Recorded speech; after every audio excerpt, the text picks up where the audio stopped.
My thoughts are a little unclear today, but now that we've talked about the importance of self and what it provides for you, the freedom of speech, political freedom, the concept of culture's impact on self and self's involvement in the formation of a culture. But another way to look at this, and this comes to mind now, is that why is this concept even as important as I think it is now, as opposed to previous generations of previous times?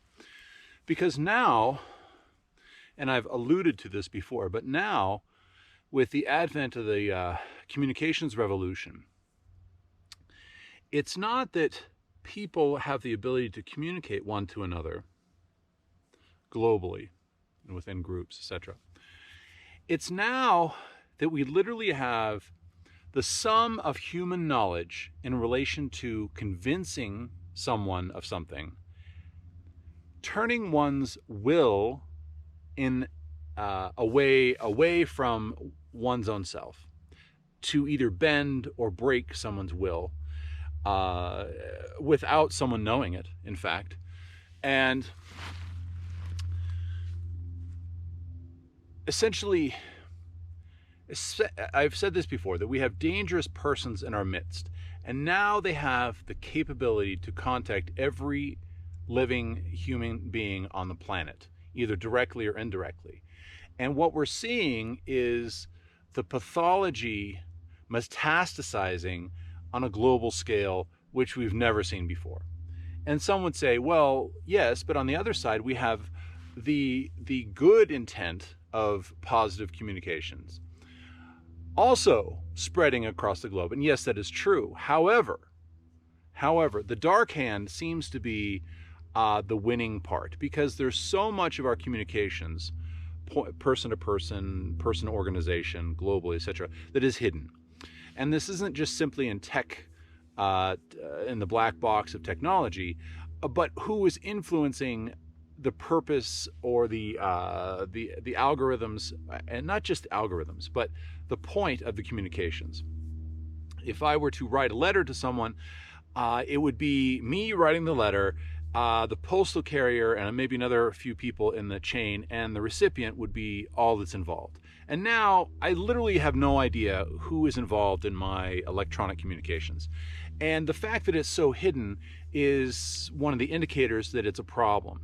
And so I'm not saying anything new, but the point is that there are so many avenues for disruption of communication. And now that we've established that it's freedom of mind equals freedom of speech equals freedom of discussion and action. And so now that we have this how would you say this understood truth, that this cultural norm where we just take it for granted, quote, granted, that communications has not been altered, but it has been. And how do we know this? Because the search for self is not even discussed, or hardly discussed in the common realm, at least not in the terms that I've been describing it. And yet I have found it to be so crucial. And I don't think I'm that far out of norm. So many of these political discussions, talking heads, news articles, current events circle around the concept of ideological contagion. That it's, as I've said before, the freedom and thought of freedom.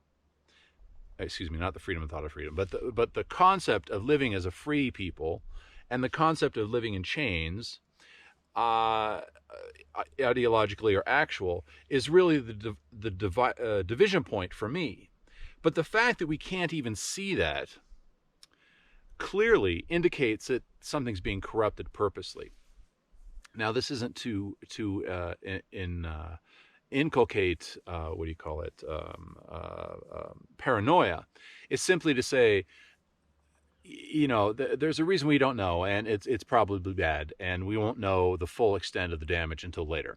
So now that we have all these people able to talk to each other, communicate each other, at one other point, but we're seeing unprecedented levels of loneliness, depression, division, uh, the interruption of person-to-person communication, the facial communication, the interruption even of the will to initiate face-to-face communication, and all the issues, like if you have face-to-face communication, are you concerned that that person is going to like report you to HR, or post it on this or this and that, or and vice versa, or some third party?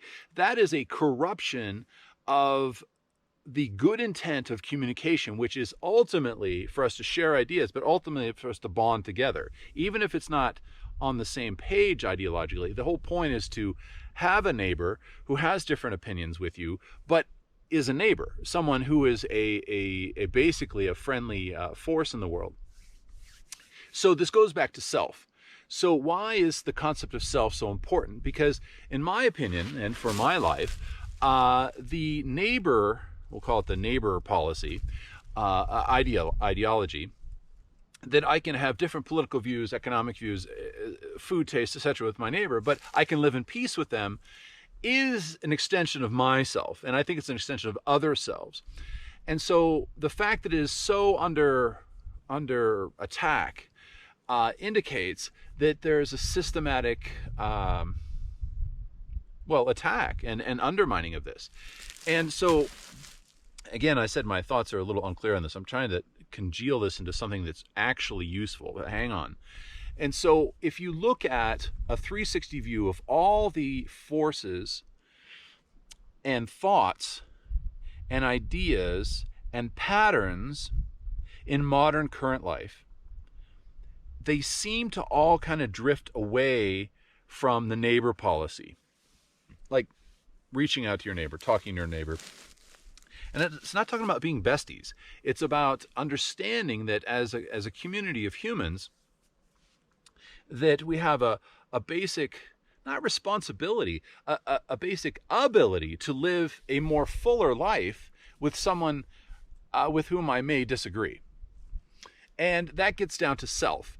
And for someone who is truly enlightened as self, I think they have a better ability to engage in that kind of communication and discussion, because they have a sense of self that is not purely ideologically based. So if I have a countering political discussion with someone and they have, they say something that, quote, upsets me. Now, as a more enlightened person, I'm going, okay, this is a political discussion. I may disagree with them. I may even see them as a potential political danger. But I know that ultimately, the ultimate truth is that it's far better for us to live in a peaceful environment. Now, that doesn't mean ceding your beliefs, just surrendering. But the concept of that stems from self.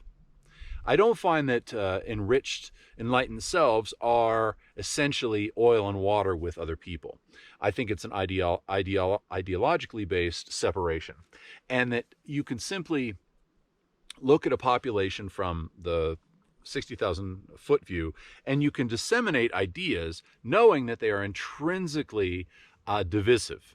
And it really doesn't, you don't even have to, I don't think, be that complicated and nuanced with it. But now you can be complicated and nuanced, because everyone is under this impression that communications are just this thing that happens between people, but they don't really just happen between people. In my opinion, we are being systematically cooked in our own juices, where people on the street are angry for probably no reason at all. I mean, I just see it casually, and I know that I'm prone to overinterpret that, but it sure seems to be the case. And I'm taking that as a hint that in my own journey to discover self, true self, powerful self, however you want to say it, the power of self, that I don't hold ill will against my fellow person. It doesn't mean that I'm not concerned about some of their behaviors and thoughts, but I don't. And so I'm wondering what is causing that for that person. And I won't know the answer, and I'm not pretending to know the answer, but it sure seems to be a shame, because as I was saying in my last discussion, that the inheritance of freedom of a free people should be the joy of living as a free person. And, I just don't see that increasing. I see that decreasing. So look at your own life and do the 360 view, the global view of what is keeping you from interacting with your fellow humans even if you seek it out, even if you seek this out, this whatever this is, it's usually going to be I think it's currently phone based.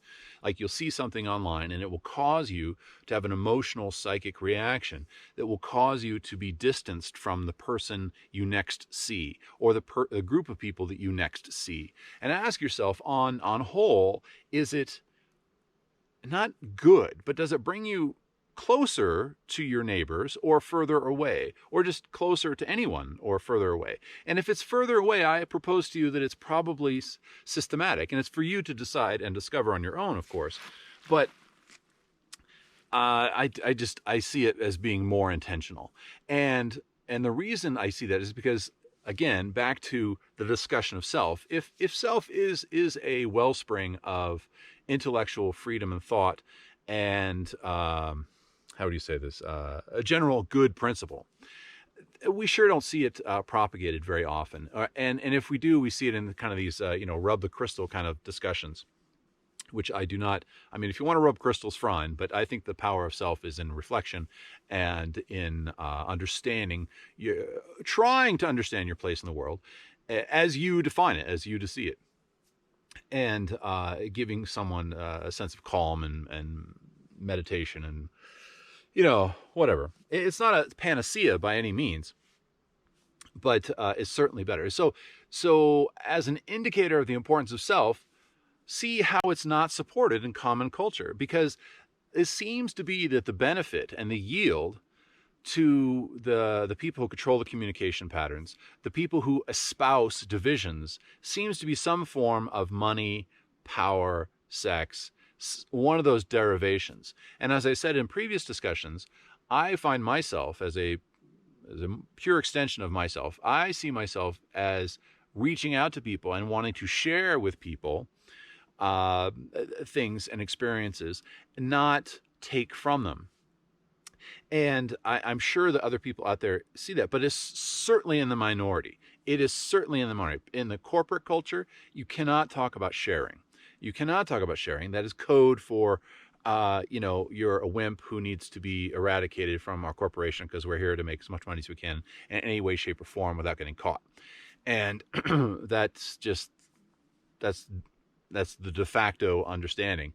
And ultimately, that leads to brainwashed people doing mean and stupid things and or illegal things and breaking that neighbor bond. If you worked at a corporation which pollutes the waters of your town, I know I'm speaking stereotypically, you're probably not going to do that if you know your neighbors. If your kids and their kids swim in the lake, it's very unlikely that you're going to continue polluting the pond that you swim in. I mean, maybe you do. I don't know. I mean, you should ask yourself not to do that. But that would be a breaking of the neighbor policy. Like I don't want to be a dick because I live here and I want to have a better life, and we should work to clean things up, right? And even the question of making things more efficient and cleaner can bring up all kinds of thought and emotion blocking issues among those in the corporate culture. So ask yourself that. So if self is so important, then why don't I see it more often? Well, that's probably evidence that it's not, it is dangerous to those who seek to influence, quote, influence, get you to buy soap, get you to think about buying soap, get you to think about buying their soap, which is all fine and dandy. I love a good commercial, and I did that very well for my own, when I was pushing pills, but only within boundaries, not breaking the neighbor policy. But we're getting to that point now where everyone's just kind of going their own way, and to hell with them. I'm going to get what I can, and I'm going to grab as much as I can and keep it to myself. Well, to survive, you have to do that to a certain degree, but that's not so great when everyone lives behind a wall in a community, and you just see each other literally, on the street and nowhere else. That is so empty. And I think we're seeing how empty it can really be, because we can be siloed in our communication bubbles and physically siloed, like, I think a lot of people, myself included, don't leave the house as much simply because we're like, well, what's the point? Other than grabbing groceries and such. So that whole corruption of that, the self concept and the diminution of that is a problem. It's a problem, and it's. I know that people of my age often think, oh, we're all gonna die and stuff, but I'm talking about turning the trend the other way. That instead of talking about collecting a bunch of dough, start thinking to yourself, planting the seeds in your own soul about being a self that wants to be with people, and that one of the hallmarks of that is seeking relationship with relative strangers. Now, this is not besties. This is not being taken advantage of or putting yourself in a vulnerable location or vulnerable situation. This is just an extension of the neighbor policy that, wouldn't it be nice if, and possible, this isn't Pollyanna, that if you knew your neighbor, and you knew your neighbor to an extent that if you left the front door to your house open one day, that you would know that they would not go in and rob all your stuff. Wouldn't that be nice? That would be just like a psychic burden lowering, and that's all very doable with some steps and you can reach out. But I think it starts with self, the sense of self. Like, I am going to reach out to my neighbor, and I'm going to say these things to this neighbor as an extension of who I am, not to recruit them for my church, not to recruit them for my group, not to sell them soap. There we go. So now that we have the ability to communicate one to another and one to the world, what are we communicating? And I propose that you should start thinking of self and start communicating self to them. And for me, self is relationship and sharing more than it is taking and diminishing other people verbally, physically, socially, like trying to win the argument in a group setting. Because the ultimate thing is, what do you share at the end? So if you win the argument, and it seems to be that you're just trying to post the success online and call yourself a hero or whatever, or win the day. But if you've made an enemy, or you've diminished a friend and diminished the spirit of the group, like, what would be the greater yield if, instead of trying to win the argument, that if you allow the discussion to continue, might there be a better yield? Might there be a better company, which would yield a better neighbor policy, where people are stronger together? I guess I'm talking about the grassroots of neighbor begins with the ferment and the culture, ferment and the compost within your own heart. Anyway, and I have a tendency to think this way just from the start. I've always kind of been this way, but I can certainly see more applications of this in the real world. And it takes energy. I found for myself to smile at the grocery store or to deal with the people on the street, that it can be kind of draining, because it's definitely in a minority mindset. But every now and again, you get a wave from someone who you let them in, or they let you in the lane, or you help someone at the checkout stand, and vice versa. And sometimes you help someone and they're a total dick, and it's like, oh my God, why am I going to do that? Well, for me, I have to believe that there is some investment in the community. But be warned, there is something about being so diluted that your energies simply just get lost. And so that's of course a personal decision.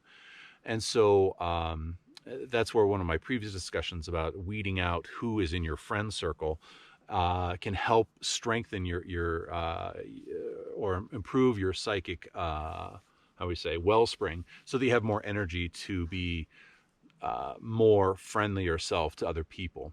Whereas if you're always being run down by someone in your friend circle, you're not likely going to be able to do that. And that's a personal decision on your part, of course, but I recommend it as one of the things to till your own soil and compost, and do your own weeding in your own heart and mind, and then use some of that freedom to extend yourself beyond. Because that's also, in my opinion, that's one of the essential points of humanity, is extending yourself not in vulnerability but in strength to sow those seeds to other people's hearts and minds, so that they will then grow as well. And maybe it'll return to you at some point, maybe it won't.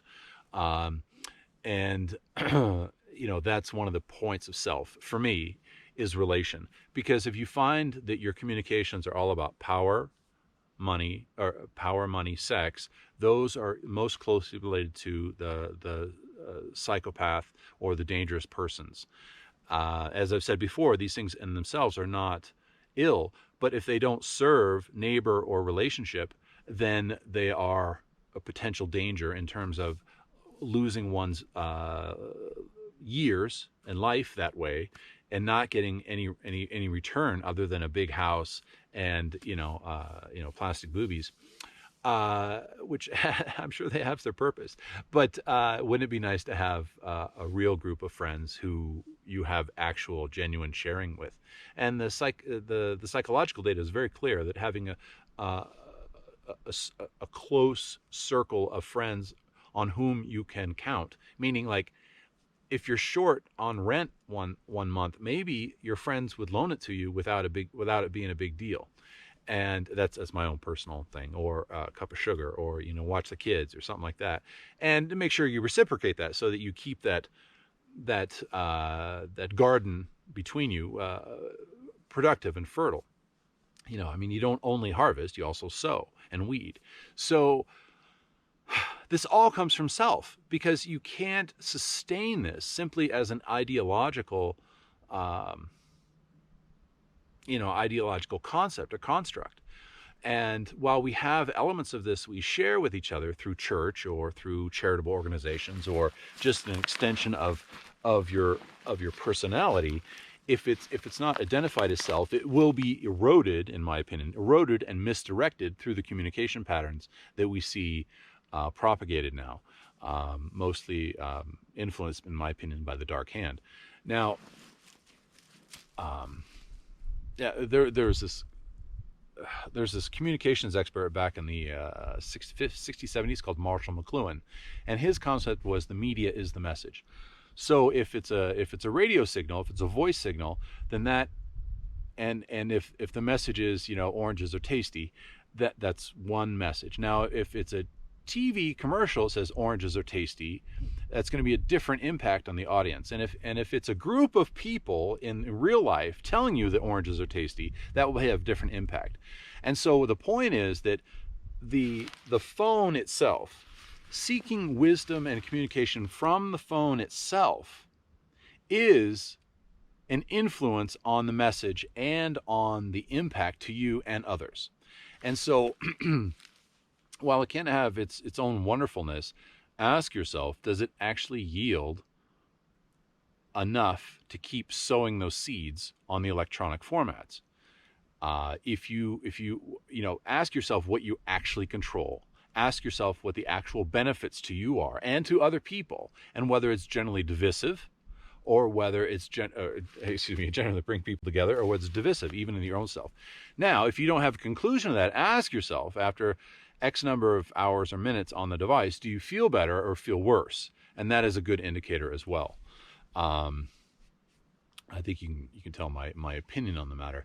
But let's face it, there is a dearth of face-to-face human groups available that don't have some form of electronic recruitment or influence. And it's definitely a thing. It's definitely a thing. And so, yeah, I think that's the end of the thought for today. And I hope this is crucial. I want to reiterate that the point is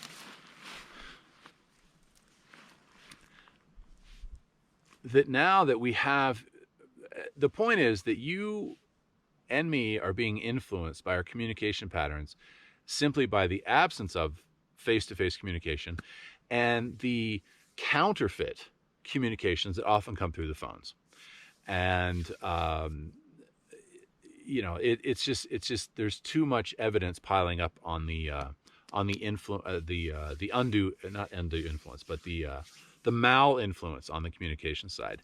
And one way to think about that is obviously the absence of true and good self-based communications, but also the war settings. The first thing you do when you go into battle is disrupt the enemy's communications.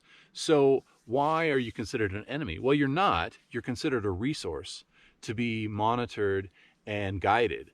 And it's not just about buying soap. It's about taking life energy that could be spent sharing it with someone, and then have that person return it to you, and being it directed here, where not only are you buying soap, you're thinking about the soap, and you're thinking, wow, the soap is great, and soap, and you're going to share your thoughts with other people about the soap. And at the end of the day, you end up spending 2 hours thinking about soap, where you should be just like, I just buy a bar of soap and I move on with my life. I know it's an extreme example, but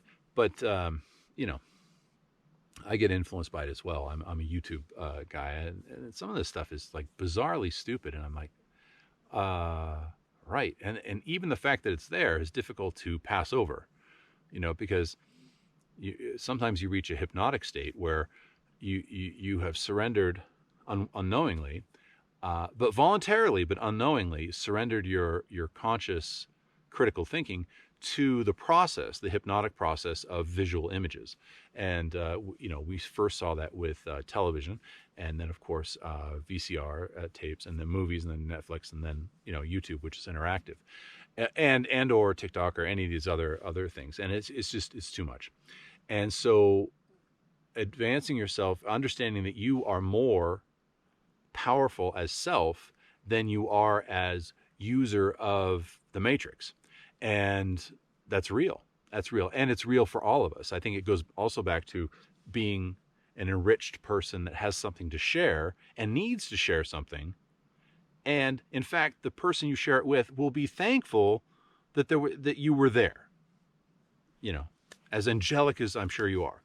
And that brings hope to life. And it's like watering the garden and tilling the soil and weeding it. You can see it. It's right there. It's good. You can pick up that carrot and eat it, and it's delicious. It's better than any carrot you've ever had. But it takes a little while, and it takes a direction towards self, and understanding that you deserve more, and that you've been influenced, and this is my contention, you're being influenced and continue to be influenced by these unseen and unknown forces. But now we know them. And so people like myself and others are out there saying, hey, listen, there's more to it. There's more to it. Look around and be more of yourself. Try not to be so ideologically influenced. Even though ultimately, even myself, I know I have ideologies floating around in my head that aren't my own. But the whole process, I think, is beneficial. And so if I meet you out there somewhere, shake my hand, we'll say hi, and we'll chat. And it'll be a good time. So there you go. I hope it brings encouragement to you. In fact, if you are a seeker, I'm sure it will. So good luck, and I'll see you out there.